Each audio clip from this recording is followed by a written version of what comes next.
Today I would like to tell you about an occasion when I joined an English club at my university. I was quite confident with my English ability as I usually got high grades in school, so I decided to join the club with a lot of excitement. At first, the host, who was quite young and pretty, gave a presentation to explain why the club was organized, as well as introduce herself to everybody at the club. Of course, 100% in English. Hearing her words, I was instantly amazed by the way she speaks English, which was fluent and nature like a native speaker, especially when I knew that she was just the same age as me.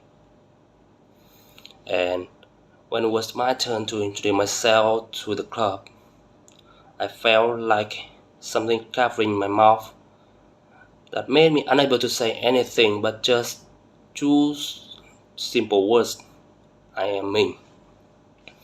There were some other activities helping us to know each other better, but like at the introductory sentence, I was just able to say some simple words like a baby learning a new language.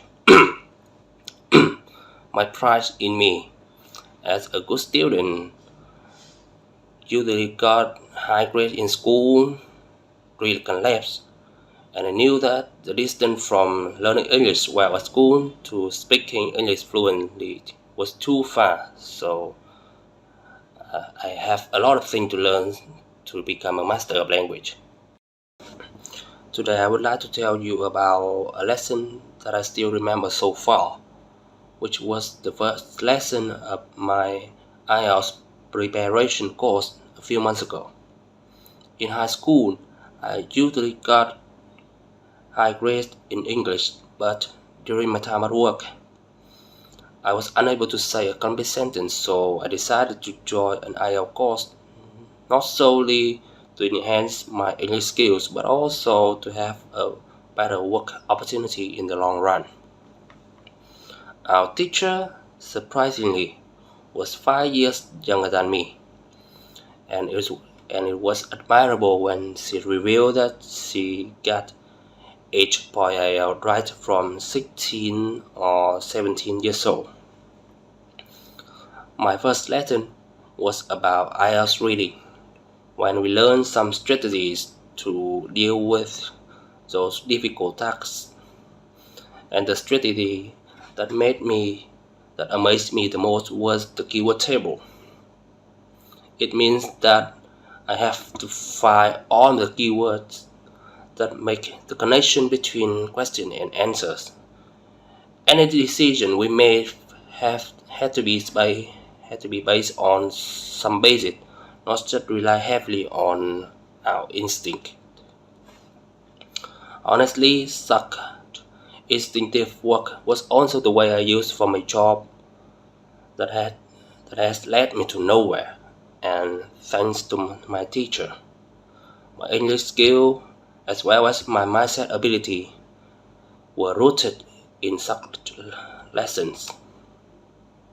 It also made me realize that when we deal with a difficult problems, we have to look at the core of it in order to solve it thoroughly. Question 1. Yeah, definitely. Especially during the era of integration like today, knowing two languages or more will be a big advantage for people not only in their academic years but also in their careers in the long run, as it will provide an ability for people to easily broaden their horizons through documents, through books in another language, as well as it brings more career opportunities for people to work in international companies where they can have a good working environment. Question 2.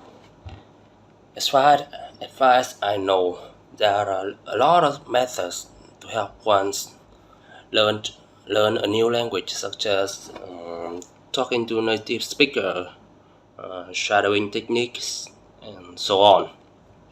But on top of that, I think the drive to learn a new language should come from within each person.